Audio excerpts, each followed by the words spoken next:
Les algues vertes.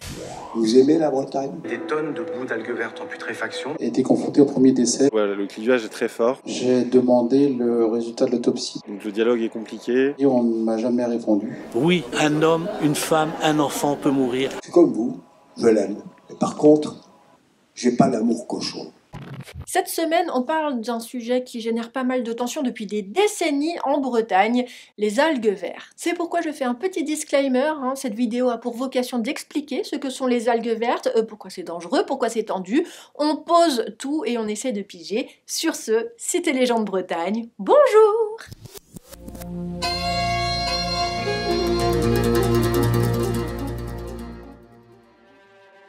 Ce mois de février, à Plougasnou, en Finistère, j'ai assisté à la diffusion d'un film qui porte le nom sobre de Les algues vertes. C'est un film tiré d'une bande dessinée qui retrace l'histoire vraie d'une journaliste qui investigue en Bretagne sur les algues vertes après des morts suspectes. On parle de la probable mort d'animaux, dont 36 sangliers d'un coup, de 2 chiens d'un cheval, mais aussi de la mort de 3 hommes et même peut-être un 4e. 1989, Jacques Thérin, 28 ans, qui effectuait son jogging, on l'a retrouvé mort empêtré dans les algues vertes.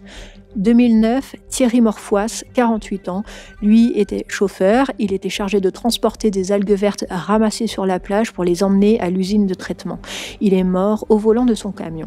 2016, Jean-René Aufray, 50 ans, jogger comme Jacques Thérin, il est retrouvé mort dans les algues vertes dans un estuaire. En 2019, un ostréiculteur de 18 ans est retrouvé mort pendant son travail saisonnier. La baie dans laquelle il travaillait était chargée en algues vertes. Des personnes ont été retrouvées intoxiquées, mais sauvées de justesse. Tous ces morts n'ont aucun lien officiel avec les algues vertes. Des résultats d'autopsie ont ou disparu, ou n'ont pas été réalisés, ou stipulent à une mort naturelle. Mais les familles et les associations crient à l'injustice. Et c'est là qu'entre en scène Inès Léraud. Dans le film Les algues vertes, la journaliste Inès Léraud décide de mener une enquête en 2016 suite au décès de Jacques Thérin, Thierry Morfois et Jean-René Aufray. Elle est tout de suite confrontée à de la violence de la part des agriculteurs, à une omerta ou à des pirouettes verbales de la part des politiques et des syndicats, et même carrément à l'arrêt de son investigation de la part du journal pour lequel elle travaille, pour cause de pression dont on ne sait pas trop qui. Dans ce film, pourtant, on fait la connaissance des familles touchées par les décès de leurs proches retrouvés près des algues vertes, et on fait aussi la connaissance de protagonistes qui expliquent clairement leurs soupçons à l'égard de ces algues. Mais toutes leurs questions sont étouffées. Alors, pour comprendre de telles tensions, il me semblait important d'expliquer les tenants et les aboutissants d'une telle affaire, car elle a un impact très puissant sur l'économie bretonne, notamment sur l'agriculture et le tourisme. On va voir pourquoi. Mais avant, on va se poser une question essentielle. C'est quoi les algues vertes ? Les algues vertes sont des algues présentes sur le littoral de manière tout à fait naturelle. Elles font partie de l'écosystème marin breton au même titre que d'autres algues, comme les marrons qui ont des capsules là qu'on essaie de faire péter comme des papiers à bulles. Les algues vertes ont la particularité d'être comestibles. On les appelle aussi laitues de mer. Eh ben, c'est super ça, une algue qui se mange. Quel est le problème ? Le problème, c'est que depuis les années 1970, des algues vertes, il y en a trop, vraiment trop. On parle de marées vertes qui envahissent certaines plages de Bretagne, notamment sur des baies, comme la baie de Saint-Brieuc ou ici, en baie de Morlaix. Parce que le climat y est doux et les eaux peu profondes. Les algues vertes s'y sentent bien. En plus de ça, depuis les années 70, elles bénéficient d'un petit coup de pouce qu'on peut aussi appeler un bon gros coup de dope.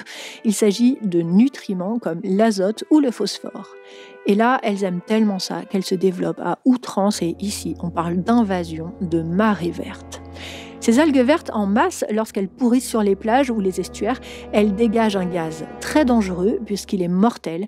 Il s'agit de l'hydrogène sulfuré, connu sous le nom de H2S. C'est ça le véritable problème. Le H2S qui provient des algues vertes en putréfaction tue. Et sur nos plages bretonnes, il tuerait des animaux, mais il tuerait aussi des hommes. Et vous noterez que j'emploie le conditionnel car les investigations ne sont pas terminées et les morts suspectes toujours pas élucidées. Enfin si, on parle de mort naturelle, ce qui pique la curiosité de certains journalistes, dont celle d'Inès Léraud, héroïne du film dont je vous ai parlé tout à l'heure. Et la première question que tout journaliste journaliste se pose, c'est mais d'où peut provenir cet apport massif d'azote et de phosphore qui nourrissent à l'extrême ces algues vertes? Bah justement, si on creuse cette question, c'est là que ça devient tendu. Les nutriments qui dopent les algues vertes proviennent majoritairement de gros complexes agricoles. Et comment?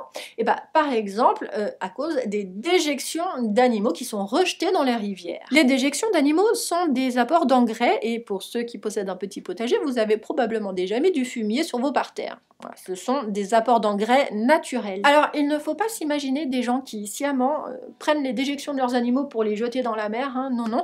Il suffit de nettoyer les étables ou bien de prendre le fumier, le lisier, de le répandre sur les champs pour que la pluie fasse son œuvre et transporte tous les nutriments vers des ruisseaux qui se déversent dans des rivières, qui se déversent dans la mer. Donc, c'est pas un geste fait exprès, au contraire, c'est l'un des cycles de l'un des systèmes agricoles locaux, qui se fait même vertueux, puisque on prend les déjections animales pour le transformer en engrais qui serviront à faire de bonnes cultures dans les champs. Là où c'est embêtant, c'est qu'on ne parle pas de paysans locaux qui travaillent dans leurs fermes à taille humaine, non, non, on parle de gigantesques exploitations agricoles. On parle ici d'énormes exploitations agricoles, donc les nutriments qui se déversent dans la mer se quantifient au prorata de la taille des fermes géantes qui existent ici en Bretagne. Bon bah alors, pourquoi ils changent pas de modèle agricole, ces agriculteurs là, ils comprennent rien ou quoi?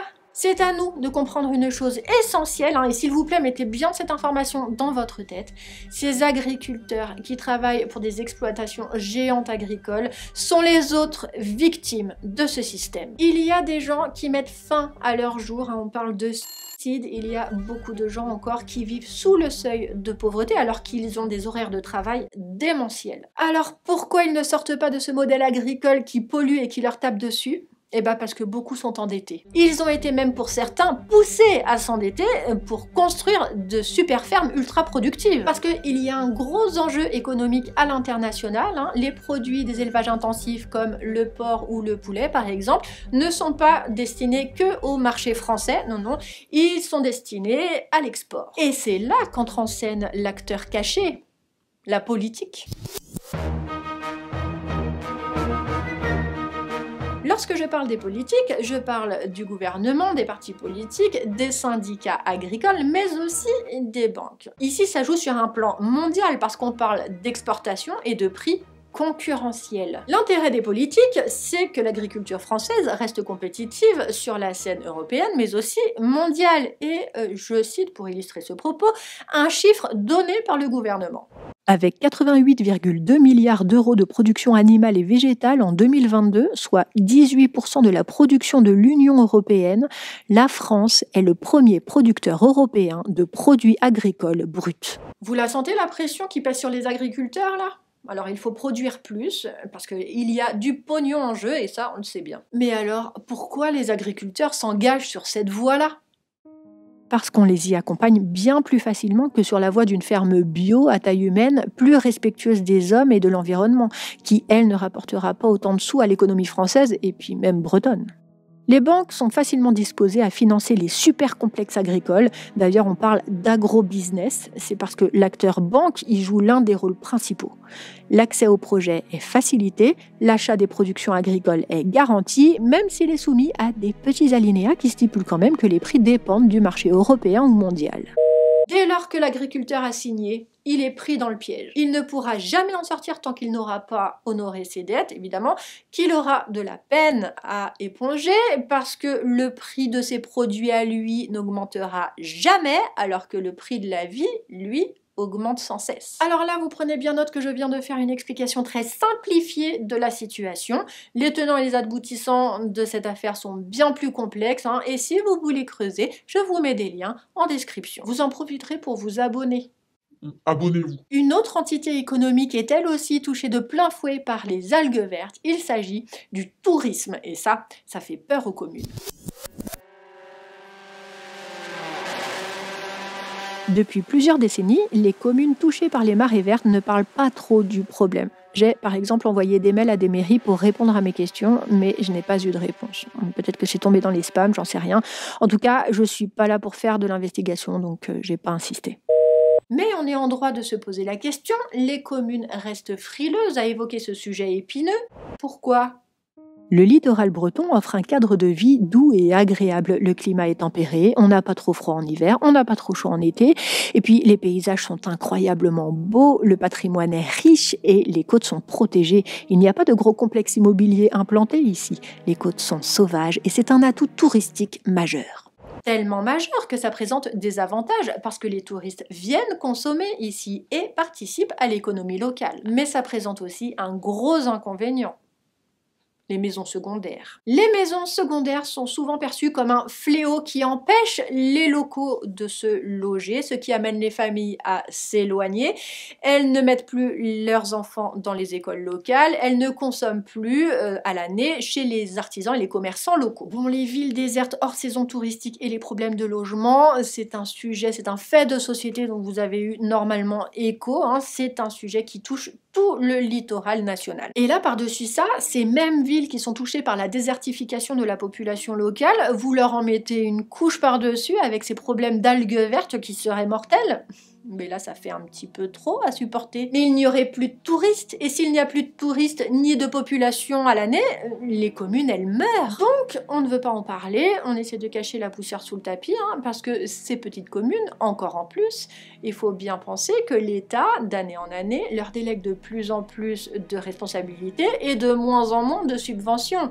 Ça fait trop. Alors, ne plus en parler, c'était le cas jusqu'à il n'y a pas longtemps. Maintenant, des panneaux d'information sont affichés sur toutes les plages du littoral ici. C'est obligatoire, c'est affiché, ça permet d'éviter les accidents et puis les responsabilités. Alors, moi, je pense vraiment qu'on n'est pas loin pour les communes de prendre cette histoire d'algues vertes à revers, hein, et d'exprimer une responsabilité pour rassurer les touristes qui sont au fait, hein, de cette dangerosité. Communiquer sur la prise en charge du problème, ça va devenir un atout touristique. Et ça commence à rentrer. En attendant, la réalité, c'est que c'est à ces communes qu'incombe la responsabilité de la collecte de ces tonnes d'algues vertes chaque année. C'est elles qui payent l'addition du ramassage, du transport, des équipements de sécurité et du traitement. D'ailleurs, on ne sait pas trop ce que deviennent les algues vertes ramassées, hein. On dit qu'elles sont répandues sur les champs agricoles pour les amender.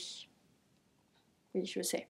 Ok, donc les algues vertes, on sait maintenant que c'est des accidents de personnes, des agriculteurs pris en étau, voire en otage, des politiques qui veulent maintenir une productivité intensive afin d'être toujours plus compétitifs sur le plan européen ou international, et des communes qui s'écroulent face à des enjeux socio-économiques toujours plus lourds. Est-ce une fatalité ou est-ce qu'il y a des solutions ? Depuis des décennies, des associations sont en place pour informer, lutter, accompagner, dénoncer, expliquer. Ce qu'elles veulent, c'est que les gens, du gouvernement jusqu'au peuple, prennent conscience du problème déjà, et que des solutions soient apportées pour protéger la santé publique, l'environnement, mais aussi les agriculteurs qui n'ont pour le moment aucun moyen de s'en sortir. Un agriculteur qui voudrait sortir de ce système, il ne peut pas, parce qu'il doit produire. Et s'il ne produit pas, il coule. Et même pire, parfois, il meurt, littéralement. Le travail de la journaliste Inès Léraud en Bretagne au sujet des algues vertes et d'autres journalistes qui en parlent régulièrement au fur et à mesure des accidents ont permis de bousculer les choses. Mais ce n'est pas fini. Les agriculteurs sont toujours endettés et donc pieds et poings liés. Les communes souffrent de la gestion de milliers de tonnes d'algues vertes et des conséquences sur leur économie locale. Et en parler, c'est risquer de se confronter à de la violence de la part de personnes d'une part qui sont à bout de force ou des politiques d'autre part qui n'ont aucun intérêt à changer de modèle. Alors, qu'est-ce qu'on peut faire, nous, particuliers, habitants des communes touchées ou vacanciers amoureux des côtes bretonnes? Est-ce qu'on peut agir? Est-ce qu'il y avait du monde ce soir? Ah ben oui, moi j'ai été agréablement surpris. Quand j'ai vu cette salle remplie plein comme un œuf, pour moi c'est fabuleux. Parce que là, tout public de Plougasnou est venu. Vous pensez que les plouganistes sont prêts? Déjà, ils sont prêts à participer à la connaissance du phénomène des marées vertes et ses conséquences. Sinon, ils ne seraient pas vus. Donc ça, c'est déjà une première étape. Après, la deuxième étape, ce serait effectivement de s'impliquer dans un combat contre les algues vertes à des niveaux différents. Ça peut être une simple adhésion à nos associations, ça peut être tout simplement à une signature à notre pétition. Là, on fait une pétition pour qu'une commission parlementaire s'intéresse. Il faut que les acteurs du littoral travaillent ensemble. C'est-à-dire que ce monde agricole doit pouvoir évoluer.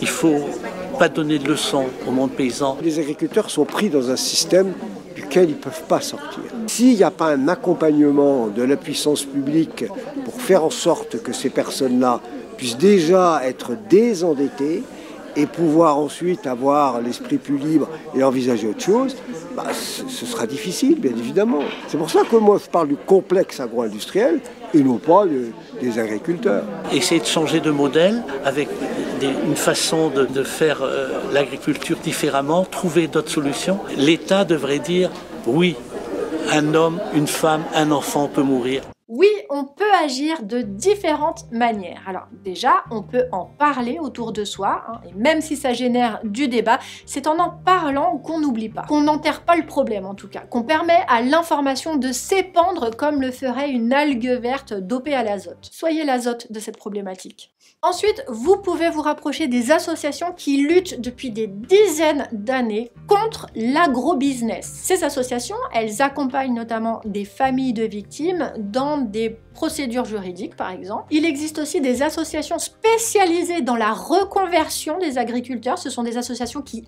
accompagnent l'agriculteur dans sa volonté de changer de modèle agricole lorsqu'il le souhaite, lorsque c'est possible, parce que c'est, voilà, comme je vous l'ai expliqué tout à l'heure, c'est pas toujours possible, c'est même très rarement le cas. Toutes ces associations mettent à disposition des outils pour comprendre, pour que la population ait accès à l'information, mais aussi pour pouvoir faire pression sur les politiques. Vous pouvez signer des pétitions ou bien même adhérer à ces associations. Plus il y a de membres, plus ces associations ont du poids face à des instances juridiques. Les jeunes commencent à prendre la relève aussi en proposant un accès neuf à l'information avec des supports 2.0. Il faut les écouter, les accompagner et leur donner du crédit. Voter, ça on peut faire, ça coûte rien. Alors oui, j'en entends, oui, voter ça sert à rien, c'est tous des pourris, tout ça.